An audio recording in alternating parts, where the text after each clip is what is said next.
కృష్ణా జిల్లా మచిలీపట్నంలో మత్స్యకారుల వలలో 1500 కిలోల టేకు చేప చిక్కింది. భారీ చేపను కొనుగోలు చేసేందుకు జనం పోటీపడగా చెన్నైకు చెందిన వ్యాపారస్తులు అధిక ధర చెల్లించి చేపను కొన్నారని స్థానికులు చెప్పారు. భారీ చేపను చూసేందుకు స్థానికులు ఎగబడ్డారు. గిలకల దిండి వద్ద సముద్రంలో వేటకు వెళ్లిన మత్స్యకారులకు ఈ 1500 కిలోల టేకు చేప దొరికింది.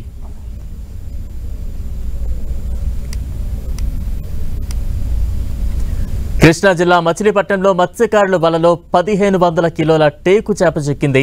భారీ చేపను కొనుగోలు చేసేందుకు జనం పోటీ పడగా చెన్నైకు చెందిన వ్యాపారస్తులు అధిక ధర చెల్లించి చేపను కొన్నారని స్థానికులు చెప్పారు.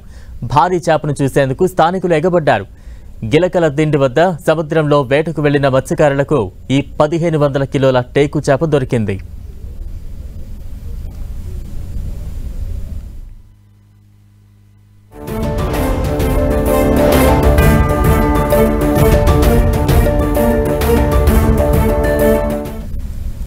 కృష్ణా జిల్లా మచిలీపట్నంలో మత్స్యకారుల పంట పండింది.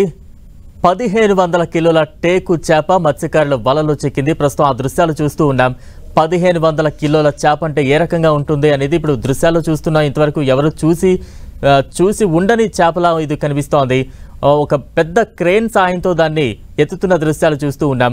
అయితే ఆ భారీ చేపను చూసేందుకు పెద్ద ఎత్తున స్థానిక ప్రజలు అక్కడికి తరలి వచ్చిన దృశ్యాలు చూస్తూ ఉన్నాం. స్థానికులు దాన్ని కొనేందుకు పోటీ పడినప్పటికీ కూడా చెన్నైకు చెందిన వ్యాపారస్తులు భారీ మొత్తంలో దాన్ని కొన్నట్టుగా తెలుస్తోంది. అయితే 1500 కిలోల చేప మత్స్యకారుల వలలో చిక్కడం అనేది చాలా అరుదుగా మనం చూడొచ్చు. టేకు చేప 1500 కిలోల బరువున్న చేపను ఒక క్రేన్ సహాయంతోనే ఎత్తగలిగే సిచ్యువేషన్స్ అయితే అక్కడ కనిపిస్తూ ఉన్నాయి. ఆ చేపను చూసేందుకు పెద్ద ఎత్తున స్థానిక ప్రజలైతే అక్కడికి తరలి వచ్చారు. దాన్ని కొనేందుకు పోటీ పడినప్పటికీ కూడా చెన్నైకి చెందిన వ్యాపారస్తులు అధిక ధరకు కొనుగోలు చేసినట్టు తెలుస్తోంది.